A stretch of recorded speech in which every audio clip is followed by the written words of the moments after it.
Harrison Sterling walked into the grand ballroom of his family's Greenwich estate like a king returning from conquest, his hand firmly gripping the waist of a woman who was definitely not his wife. He thought the ink on the divorce papers gave him the right to parade his 23-year-old mistress, Brittany, in front of the very woman who built his empire. The guests gasped. The champagne glasses stopped clinking. But Harrison didn't care. He had the mansion, the money, and the girl. He just forgot one thing. The name on the deed didn't belong to him.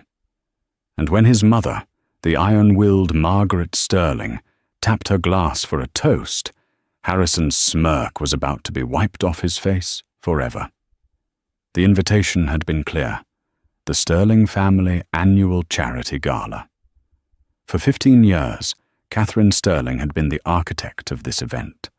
She had hand-selected the lilies that adorned the centerpieces, curated the guest list of Manhattan's elite, and practically laid the marble floors of the Sterling estate in Greenwich, Connecticut, herself, metaphorically, and in some renovations, financially.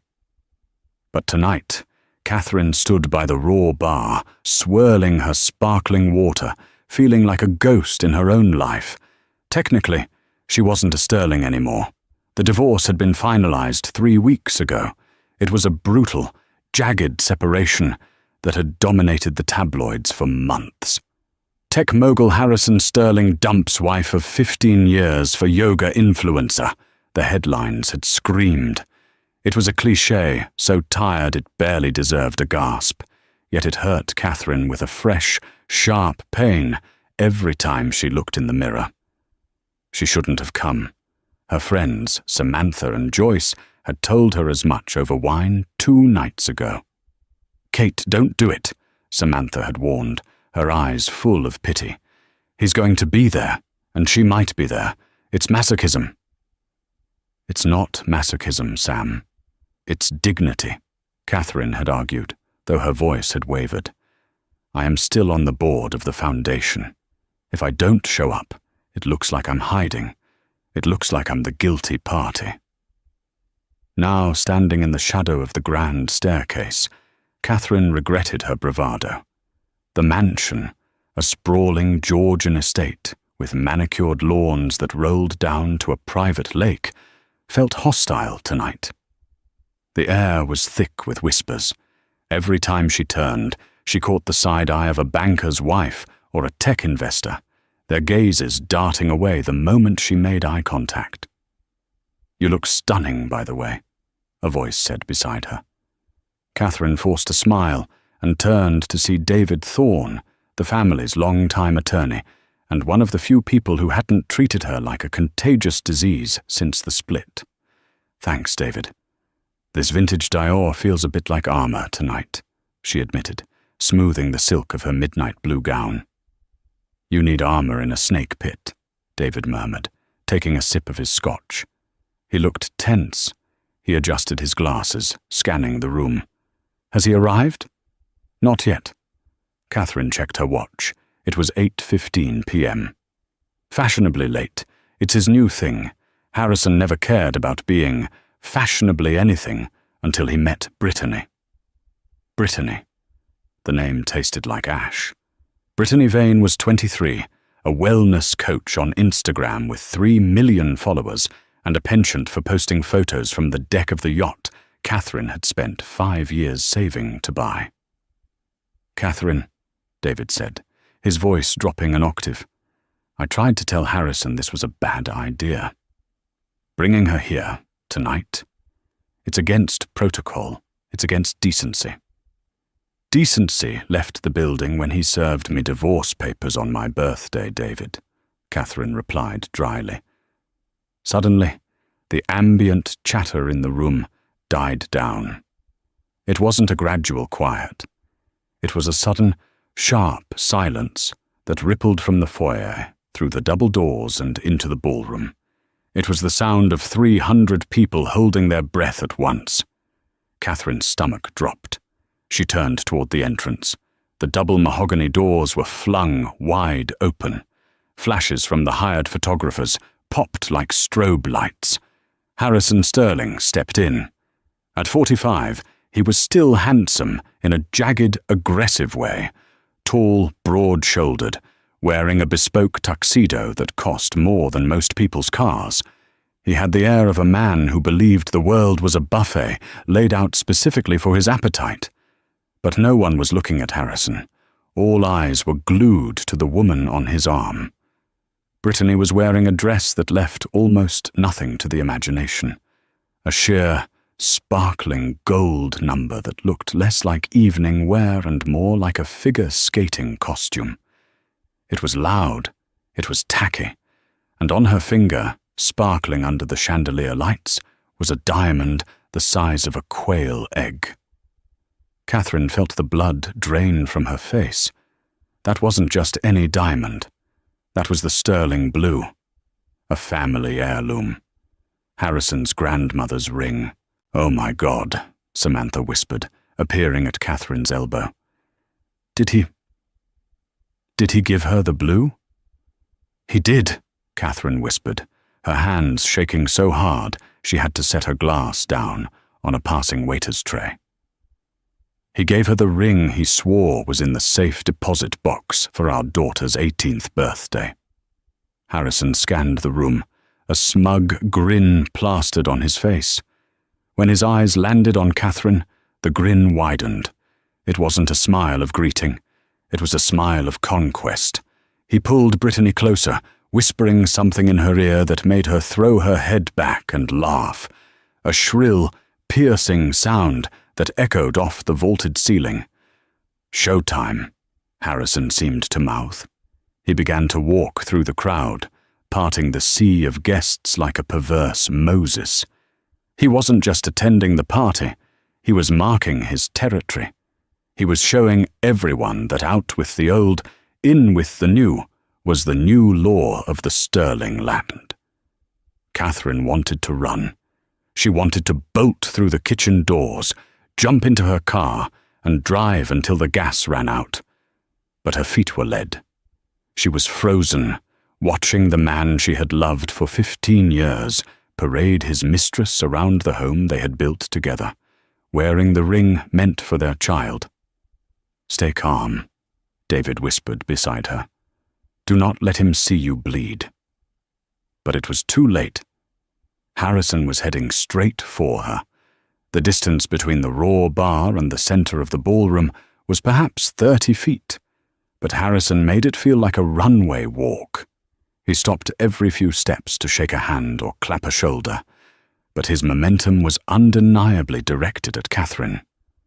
Brittany clung to his bicep with a possessive grip, her eyes darting around the room, soaking in the attention.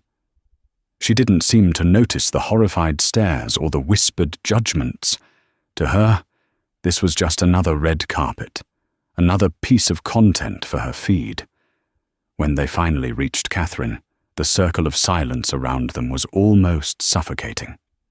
Guests pretended to look at their phones or sip their drinks, but every ear was tuned to their frequency.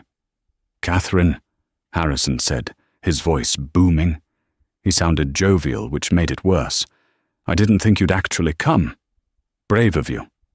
Catherine straightened her spine, channeling every ounce of finishing school poise she possessed. "It's a charity event for the Children's Hospital, Harrison. I'm on the board. Unlike some, I don't treat this night as a photo op." Harrison chuckled, shaking his head. "Always so serious. That was always your problem, Kate. You never knew how to just let go." He gestured to Brittany.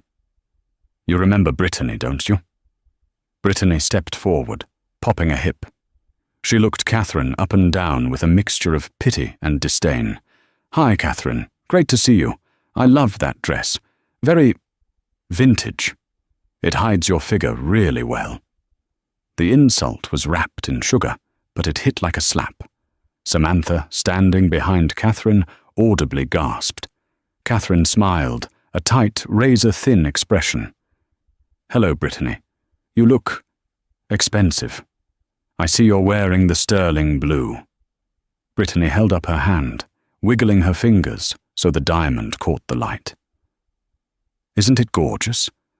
Harrison surprised me with it last night. He said a ring this beautiful deserves a hand that's actually young enough to show it off." The cruelty of the comment made David Thorne step forward. "Harrison, this is inappropriate. That ring is part of the estate trust for Lily. You have no legal right to gift it." Harrison turned his cold eyes to the lawyer. "Back off, David. I'm the executor of the trust. I can do what I want. Besides, Lily is 12. She doesn't need jewelry. She needs a father who is happy.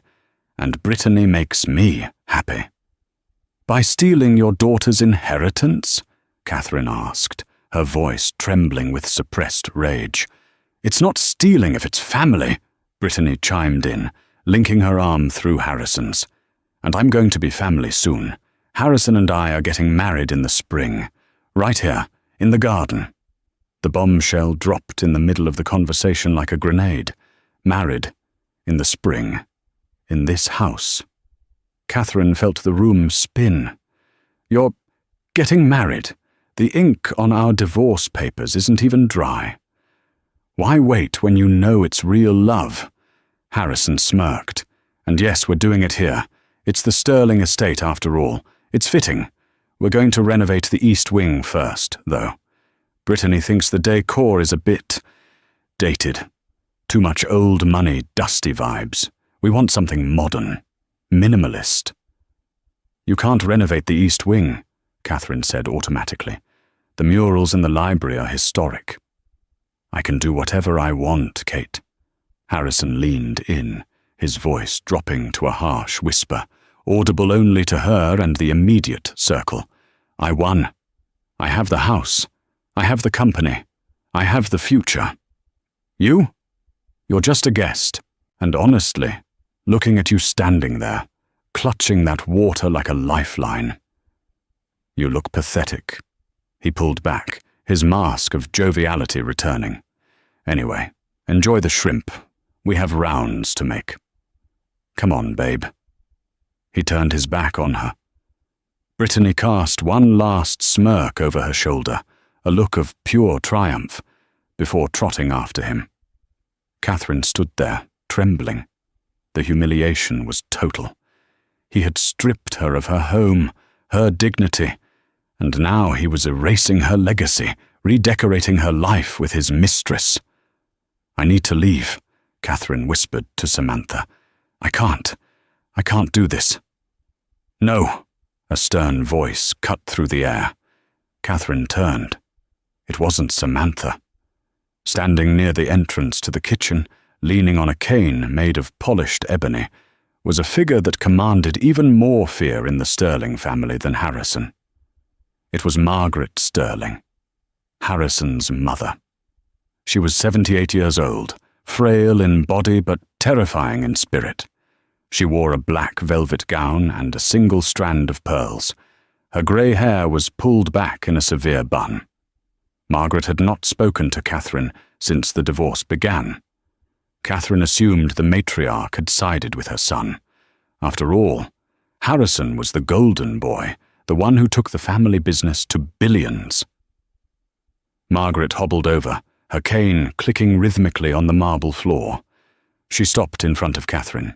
Her eyes, the same icy blue as Harrison's, bored into Catherine's face. "Margaret," Catherine breathed. I was just going." "You are going nowhere," Margaret said, her voice raspy but firm. "I can't stay here and watch him humiliate me," Catherine pleaded, tears finally pricking her eyes. "He's engaged. He gave her the blue ring. He's going to renovate the house." Margaret looked toward the center of the room, where Harrison was currently laughing loudly while Brittany took a selfie with the senator. The old woman's expression was unreadable. "Harrison has always been a fool for a pretty face," Margaret said, almost to herself. "But I did not think he was a fool with his assets." She turned back to Catherine. "You stood by him for 15 years. You nursed him when he had that breakdown in 2009. You raised my granddaughter when he was too busy chasing IPOs. You renovated this house with your own bare hands. It doesn't matter now. Catherine wiped a tear. He owns it all. Margaret's lips curled into a very small, very dangerous smile. Does he? She reached into her small beaded clutch and pulled out a folded piece of paper. It looked old, yellowed at the edges. David. Margaret summoned the lawyer without looking at him. David stepped up immediately. Yes, Mrs. Sterling. Is the microphone set up for the toasts? Yes, ma'am, in about 10 minutes. Good, Margaret nodded. She looked at Catherine. Fix your face, Catherine. Put on some lipstick. Stand up straight. Why? Catherine asked, confused.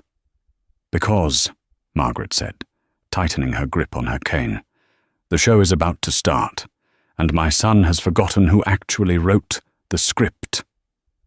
Margaret began to move toward the stage, slowly but with the inexorable force of a glacier. David, come with me. I have some legal clarifications to make regarding tonight's festivities. Catherine watched her mother-in-law walk away.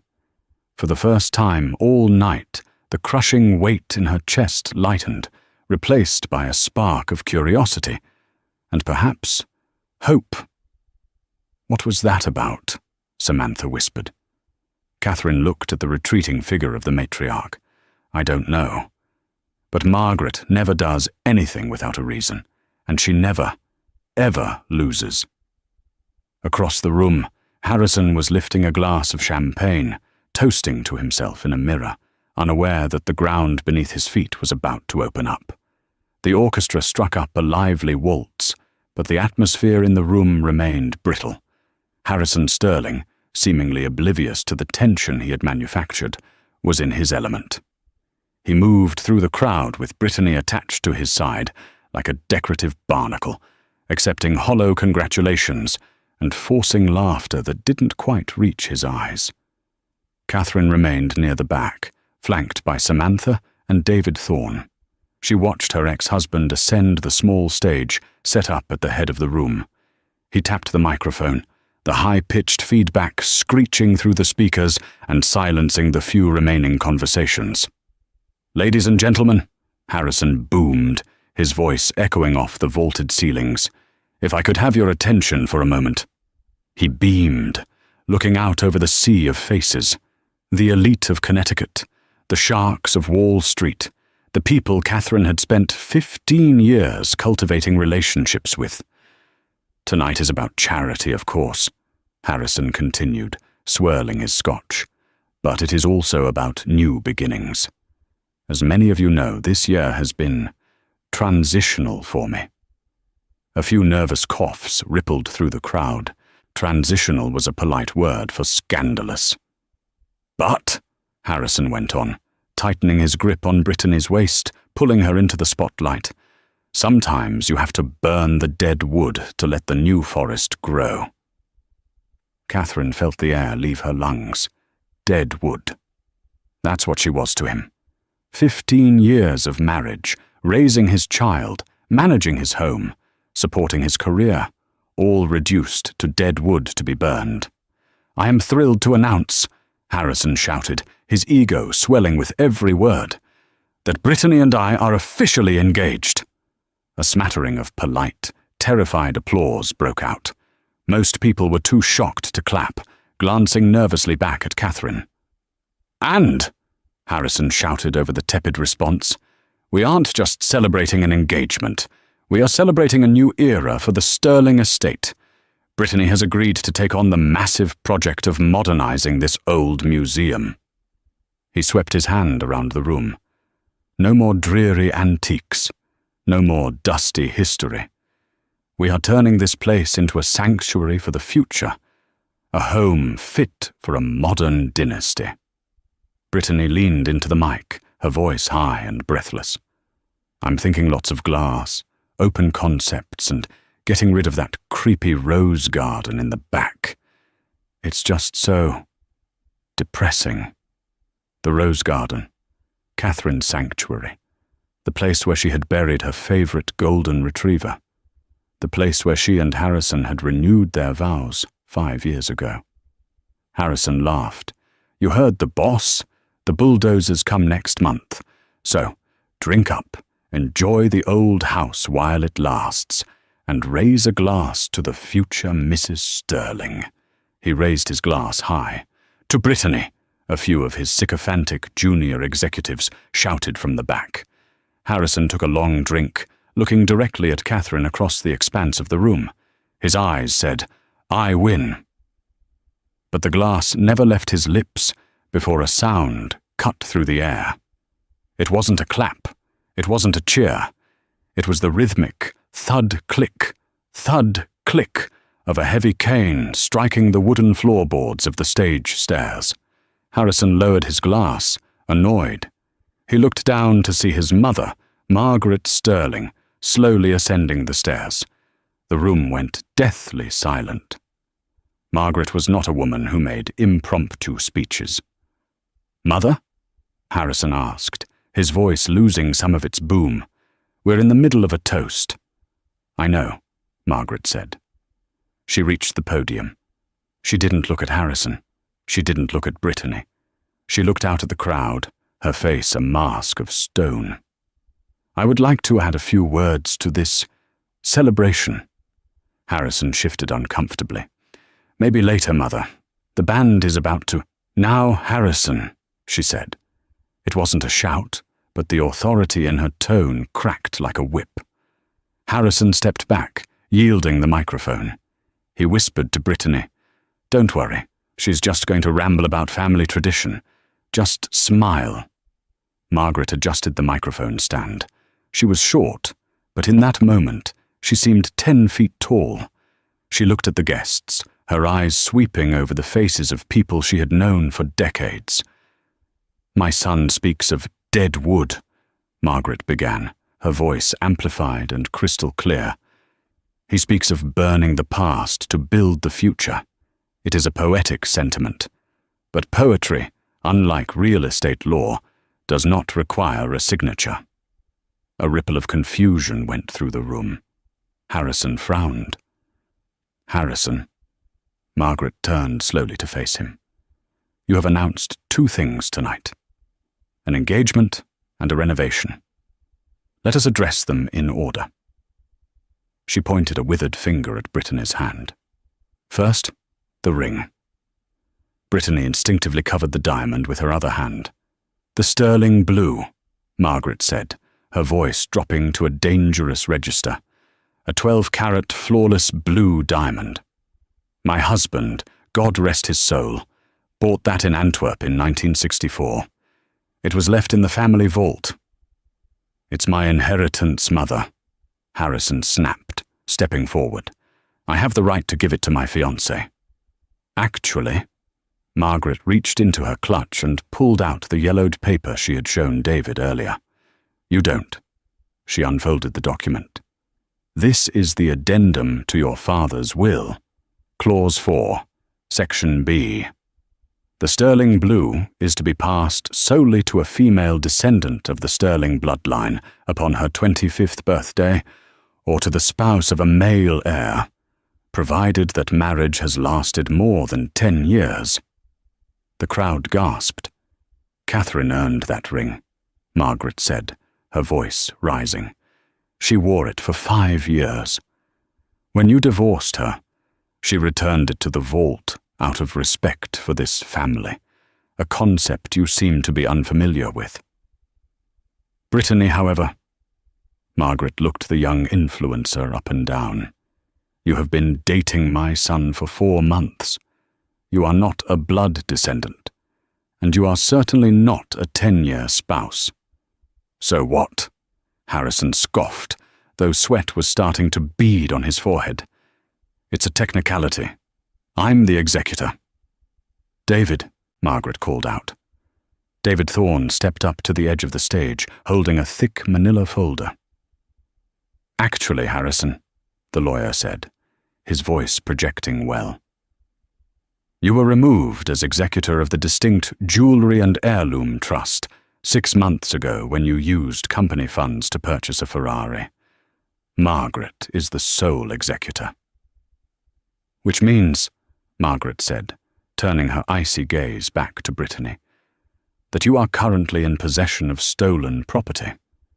You have 5 minutes to return it to Mr. Thorne, or I will have the police, who are currently providing security at the gate, escort you out in handcuffs." Brittany's face went pale. She looked at Harrison. "Harrison, is she serious?" "She's bluffing," Harrison hissed, though he looked terrified. "Mother, don't do this here." "I am not bluffing," Margaret said calmly. "Clock is ticking, dear." Brittany frantically struggled to pull the ring off. Her knuckle was swollen from the heat and the tightness of the band. She yanked it, wincing, and finally popped it off. She practically threw it at David Thorne, who caught it with a grim satisfaction. "Good," Margaret said. "Now, let us discuss the house." Harrison was fuming. The humiliation of the ring was bad enough, but he could buy Brittany another ring. He was a billionaire on paper. He could buy 10 rings. "Fine," Harrison spat, adjusting his tie. "You made your point, Mother. You care about the old rocks. Keep them. But this house is mine, and I am renovating it." "Are you?" Margaret asked. She leaned on the podium, looking almost bored. "Yes, I bought out Catherine's share in the settlement," Harrison yelled, losing his cool. "I own 100% of the marital assets." "You own 100% of the marital assets," Margaret corrected him. "That is true, but you seem to have a foggy memory regarding the history of this estate, Harrison. Perhaps because you were too busy partying in Ibiza during the closing of the original transfer." She signaled David again. He pulled a second document from the folder. This one looked like a deed, stamped with official seals. "This estate," Margaret said, her voice booming, "was never a marital asset." Harrison froze. "What are you talking about? Dad left it to me." "Your father left the company to you," Margaret corrected. "The estate, the deed to the Greenwich mansion, was transferred in 2008. "Transferred to who?" Harrison demanded. "I've been paying the property taxes for 15 years. "You've been paying the taxes because you lived here," Margaret said. "Consider it rent." "But the deed was transferred into a specialized living trust." "A trust controlled by you?" Harrison laughed nervously. "So what? You're my mother. When you pass, it comes to me anyway." "No," Margaret said softly. "It doesn't." She picked up the document David had placed on the podium. "In 2008, after Catherine nursed you back to health following your nervous breakdown, when you were bankrupt, broken, and uninsurable, I transferred the ownership of this house into the Catherine Sterling Protection Trust." The silence in the room was absolute. You could hear a pin drop. Catherine, standing in the back, gasped. She grabbed Samantha's arm to steady herself. She had no idea. "What?" Harrison whispered. That's impossible." "It is a revocable trust," Margaret explained, enjoying every syllable. "With a specific clause. The house was to remain available for the use of Harrison and Catherine Sterling as long as they remained married. However, in the event of a divorce initiated by Harrison Sterling for reasons of infidelity or abandonment—" Margaret paused for effect. She looked directly at Brittany, then back to Harrison. "The trust dissolves, and the title of the property transfers immediately and irrevocably to the injured party." Margaret pointed a finger straight at Catherine in the back of the room. "This house," Margaret declared, "does not belong to me. It does not belong to the Sterling Family Trust, and it certainly does not belong to you, Harrison. This house belongs to Catherine." The room erupted. Gasps, whispers, and shocked laughter filled the air. Harrison looked like he had been hit by a truck. He staggered back, nearly tripping over Brittany's train. "No!" he stammered. "No, that's not legal. You can't just... I put millions into this place." "You put millions into Catherine's house," Margaret said with a shark-like smile. "How generous of you." "I'll sue," Harrison screamed, his face turning a violent shade of red. "I'll sue you. I'll sue the trust. I'll burn this place to the ground." "David," Margaret said calmly. David stepped to the microphone.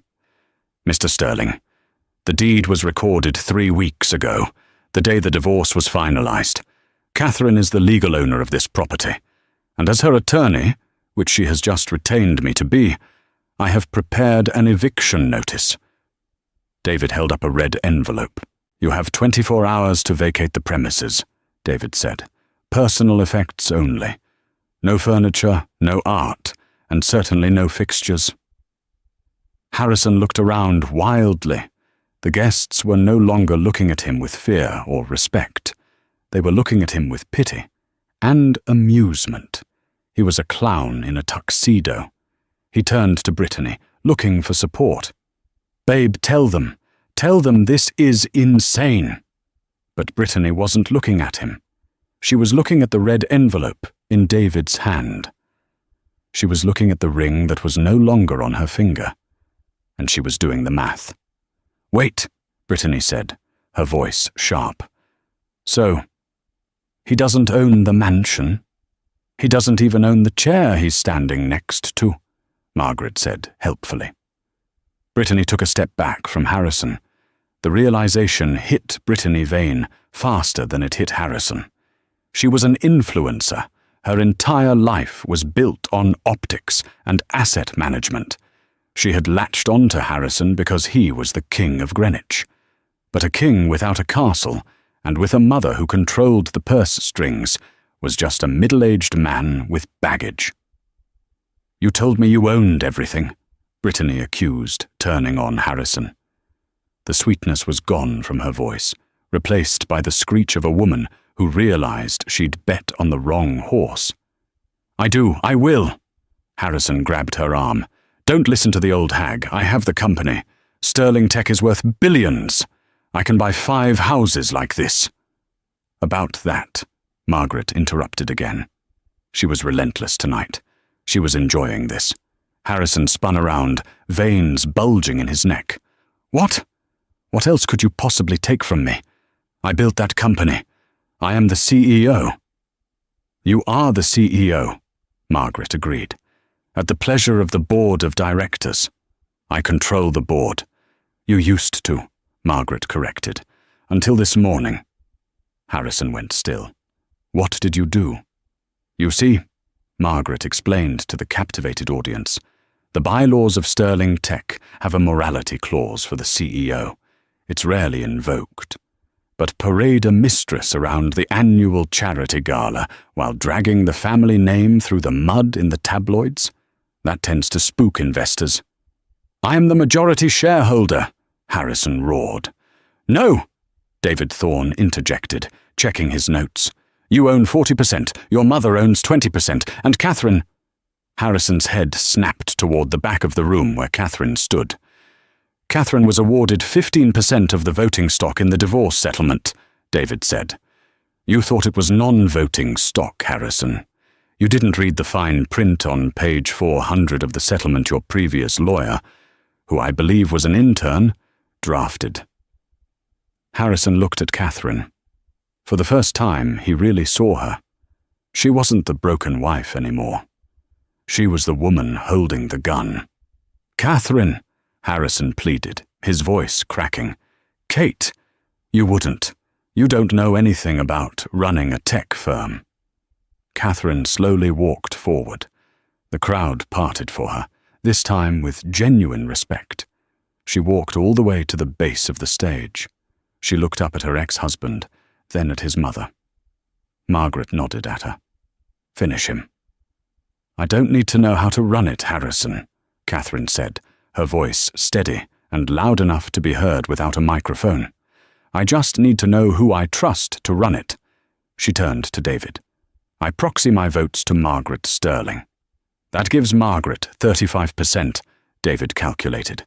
Plus the board's 15% confidence vote, that's 50%, a controlling interest. Harrison, Margaret said, her voice final. The board met in emergency session at 7 Saturday p.m. tonight. You are removed as CEO, effective immediately, pending an internal investigation into your misuse of company funds for personal travel. She glanced at Brittany. Harrison stood there, stripped naked in front of everyone he wanted to impress. No house, no ring, no job, no majority control. The silence stretched for 10 seconds. Then a laugh broke it. It was Brittany. She wasn't laughing with him. She was laughing at the absurdity of it. She pulled her arm out of Harrison's grip with a violent jerk. "You are broke!" she shrieked. "Basically, I still have millions," Harrison argued, desperate. "I have my savings." "You have alimony payments," David reminded him, "and child support, and legal fees." Brittany looked at Harrison with pure disgust. "You lied to me. You said you were the god of this town. I am. I can fix this. Brittany, baby, we can go to the penthouse in the city." "The penthouse is in the company's name," David noted. "Company housing. You'll have to vacate that too." Brittany looked around the room, realizing her social standing was evaporating by the second. She made a calculation. "I'm out," she said. "What?" Harrison blinked. "I'm out," she repeated loudly. "I'm not marrying a loser who lives in a hotel, and I'm certainly not sticking around to be sued." She turned to Catherine. "He told me you were crazy. He told me you were mean. He lied about everything." "I'm sure he did," Catherine said coolly. "Goodbye, Brittany." Brittany didn't hesitate. She hiked up her gold dress and marched down the stage stairs, pushing past a stunned Harrison, and stormed out of the ballroom. The clicking of her heels faded into the distance. Harrison stood alone on the stage. The king was alone. He looked at the crowd, 300 people staring. Some were taking photos. Some were whispering. He looked at his mother. Margaret looked back with zero sympathy. He looked at Catherine, and then the rage took over. "You planned this," he screamed, pointing a shaking finger at Catherine. "You two witches! You conspired against me!" He lunged off the stage, heading toward Catherine with fists clenched. "You think you can take my life? I made you! Before he could get within 5 feet of her, 2 large men in dark suits stepped out of the shadows. Private security. They intercepted Harrison effortlessly. One grabbed his left arm, the other his right. "Get your hands off me!" Harrison shouted, struggling. "This is my house! I am Harrison Sterling." "Mr. Sterling," the head of security said calmly, "we have been instructed by the owner of the property to remove a trespasser." They began to drag him toward the exit. Harrison kicked and screamed, his tuxedo jacket tearing at the shoulder. "Mother, tell them to stop! Catherine! Kate! You can't do this to me!" His screams echoed through the hall until the double doors slammed shut behind him, cutting off the noise abruptly. The silence that followed was heavy. Then Margaret Sterling tapped the microphone one last time. "I believe," she said, her voice calm as if she hadn't just executed her son socially and financially, "that the salad course is being served. Please, everyone, sit, eat, and let us thank Catherine for hosting us in her beautiful home." She raised her glass to Catherine. One by one, the guests raised their glasses. "To Catherine," a voice said. Then another. "To Catherine." Catherine stood there, trembling slightly as the room toasted her. She looked at Margaret, who gave her a rare, genuine wink, but the drama wasn't quite over. As the guests moved to their tables, buzzing with the scandal of the decade, Catherine felt a hand on her shoulder. It wasn't Samantha. It wasn't David. It was a man she hadn't seen in 20 years. A man who had been standing in the shadows the whole time. "That was quite a show, Kate." A deep, familiar voice said. Catherine turned around and dropped her glass. It was Julian. No, not Julian. It was Lucas. Lucas Vance. Her first love. The man Harrison had forced out of town when they were all in college. He was back, and he was smiling. For a moment, the world inside the Sterling mansion seemed to tilt on its axis. Catherine stared at the man standing before her. Lucas. The last time she had seen him, they were 22, weeping in a dorm room because Harrison Sterling, backed by his father's ruthless lawyers, had threatened to ruin Lucas's family business if he didn't leave Catherine alone. Lucas had left. He had chosen to save his family, and Catherine, heartbroken, had fallen into the safety of Harrison's arms. "Lucas," she whispered, the champagne glass shattering near her hem, unnoticed. "What are you doing here?" Lucas smiled, and the years melted away. He was older now, distinguished, with salt and pepper hair and a jawline that had only gotten sharper with age. He wore a tuxedo that fit him better than Harrison's ever had.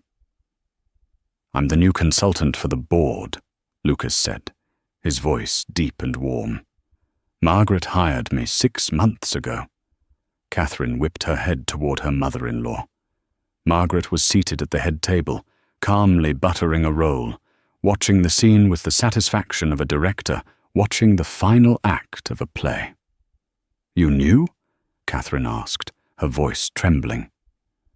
"Margaret, you knew Lucas was back?" Margaret paused, knife in hand. "Catherine, dear, who do you think found the discrepancies in Harrison's expense accounts?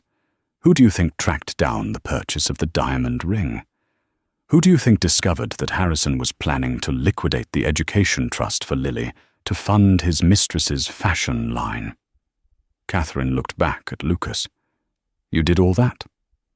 "I'm a forensic accountant now, Kate," Lucas said softly, "specializing in corporate restructuring and asset recovery. When Margaret called me and told me what Harrison was doing to you, to the company, to the family name, I didn't hesitate." "Why didn't you tell me?" Catherine asked, tears finally spilling over. The adrenaline of the confrontation was fading, leaving her feeling exposed and vulnerable. "Because you had to stand on your own 2 feet first," Margaret interjected, her voice carrying over the din of the room. She stood up and walked over, her cane clicking. "If I had fought this battle for you, everyone in this room would have said, 'Oh, poor Catherine, rescued by her mother-in-law.' But tonight you stood there. You took the insults. You held your head high. And when the moment came, you didn't crumble. You won." Margaret placed a withered hand on Catherine's cheek. "I needed to know that the woman who will raise my granddaughter and run my foundation has steel in her spine. And tonight, you proved you are a true Sterling. More of a Sterling than my own son ever was." The guests, sensing the shift in power, began to swarm. It was a nauseating display of social pivoting. People who had ignored Catherine an hour ago were now lining up to congratulate her. "Catherine, darling, I always said you were the heart of this house," gushed Mrs. van der Hoven, a woman who had literally turned her back on Catherine when she arrived. "Kate, we must do lunch. The foundation needs your vision," shouted Mr. Galloway, a banker who had been golfing with Harrison the previous weekend. Catherine looked at them, the sharks in silk and tuxedos. She felt a wave of exhaustion. She didn't want their praise. She didn't want their fake loyalty. "Excuse me," Catherine said, her voice cutting through the chatter. "I need fresh air." She turned and walked toward the French doors that led to the terrace, leaving the sycophants in her wake. Lucas looked at Margaret. Margaret nodded. "Go," the old woman said. "She's had enough of the vipers for one night." Catherine stepped out into the cool night air. The terrace overlooked the sprawling gardens, now bathed in moonlight. The silence was a balm to her frayed nerves. She walked to the stone balustrade and gripped it, taking deep breaths, trying to steady her shaking hands. "It's a lot to take in," Lucas's voice came from behind her. Catherine didn't turn. "You could say that. In the span of 2 hours, I went from a discarded ex-wife to the owner of a mansion and a controlling shareholder of a billion-dollar company. And I found out my ex-mother-in-law and my ex-boyfriend have been plotting a coup behind my back." Lucas moved to stand beside her, leaning his elbows on the stone railing. "Not a coup, Kate. A rescue mission." He looked at her, his eyes serious. "Margaret reached out to me because she was dying." Catherine froze. She turned to look at him. "What?" "She has a condition," Lucas said quietly. "She's managing it, but she knows she doesn't have 10 years left. She was terrified.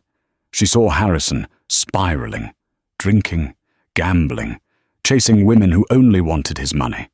She knew if she died, Harrison would burn everything to the ground. The company, the house, Lily's future. She needed an heir. A real one." "Lily is the heir," Catherine whispered. "Lily is a child," Lucas corrected. "She needed a regent. Someone to hold the fort until Lily is ready. She chose you, Kate. She chose you years ago. She just waited until Harrison made a mistake big enough to trigger the clauses in the trust." "He made a big one tonight." Catherine let out a dry laugh. "He did," Lucas smiled, but Margaret didn't predict one thing. "What?" "That seeing you again would make me realize I made the biggest mistake of my life 20 years ago." Catherine looked at him. The moonlight softened the lines on his face. He reached out and covered her hand with his. His skin was warm. "I ran away because I thought I was protecting you," Lucas said. "I thought I wasn't enough. I thought Harrison could give you the world." "He gave me a golden cage," Catherine said, "and then he tried to kick me out of it." "I know." Lucas squeezed her hand. "But the cage is open now, Kate. You have the keys. You have the power. The question is, what do you want to do with it?" Catherine looked out over the darkened estate, the rose garden, the lake, the horizon. For 15 years, her life had been defined by what Harrison wanted, what Harrison needed, what Harrison demanded. "I want," Catherine said slowly, testing the words, "to renovate the library, but not with glass and steel. I want to restore the murals," Lucas laughed. "A worthy project. And," Catherine continued, turning her hand so she was holding his, "I want to have a drink with an old friend without worrying about who is watching. That," Lucas grinned, "can be arranged." Suddenly, a commotion at the gate below drew their attention. Blue and red lights flashed against the high brick walls of the estate. A siren chirped. Catherine peered over the edge. "Is that Harrison?" Lucas nodded grimly. Down at the main gate, Harrison Sterling was screaming at a police officer. He was disheveled, his tie missing, his shirt unbuttoned. He was trying to climb the iron bars of the gate. "This is my house!" Harrison screamed, his voice carrying up the hill. "You can't keep me out! I am the king!" "Sir, step back or you will be tased," the officer shouted. "Tell my mother to come out here. Tell Catherine she's dead meat." Catherine watched as the officer finally lost patience. He spun Harrison around and slammed him against the hood of the patrol car. The King of Greenwich was handcuffed, read his rights, and shoved into the back seat like a common criminal. Catherine watched the police car drive away, its tail lights fading into the darkness. "Do you feel sorry for him?" Lucas asked. Catherine thought about it. She thought about the years of gaslighting, the infidelity, the way he had looked at her earlier that night, like she was trash to be swept away. "No," Catherine said softly. "I don't feel sorry. I feel Free. 6 months later. The morning sun filtered through the newly restored stained glass windows of the library, casting pools of coloured light onto the mahogany floor. Catherine sat at the massive oak desk that had once been Harrison's. It was now covered in blueprints for the new pediatric wing of the city hospital and financial reports from Sterling Tech. She signed the last document and capped her pen. The silence in the house was no longer heavy or hostile. It was peaceful. "Mum!" a voice echoed from the hallway. Lily, now 13 and thriving, ran into the room. She was wearing a soccer uniform and holding a permission slip. "Grandma says she can't sign this because technically you're the boss of me, not her." Catherine laughed, taking the slip. "Grandma is right. She's the boss of the board. I'm the boss of the house." Margaret Sterling sat in a wing-back chair by the fireplace, knitting a scarf that was surprisingly colourful. She looked healthier than she had in years. The stress of managing Harrison was gone, replaced by the joy of watching Catherine and Lily flourish. "Is Lucas coming for dinner?" Margaret asked, without looking up. "He is," Catherine said, signing the slip and handing it back to Lily. "He's bringing the final projections for the merger." "And wine, I hope," Margaret muttered. "The man has excellent taste in Pinot Noir." It had been a whirlwind 6 months. With Lucas's help, Catherine had stabilized Sterling Tech. They had ousted the bro-culture executives Harrison had hired and refocused the company on sustainable innovation. The stock price was up 40%. The media had dubbed Catherine the Iron Dove, gentle in appearance, unbreakable in business. As for Harrison, the fall had been absolute. After being arrested for trespassing and disorderly conduct, the tabloids had turned on him. The wellness influencer, Brittany Vane, had sold her story to a gossip magazine for 6 figures, detailing Harrison's financial recklessness and erratic behavior. She had painted herself as a victim of his lies, effectively destroying any chance Harrison had of social rehabilitation. Bankrupt, humiliated, and facing multiple lawsuits from creditors, Harrison had fled to a small rental apartment in New Jersey. The last Catherine heard, he was working as a consultant for a mid-tier car dealership, trying to convince people he used to be a billionaire. He sent letters occasionally, begging for money, blaming her for his misfortune.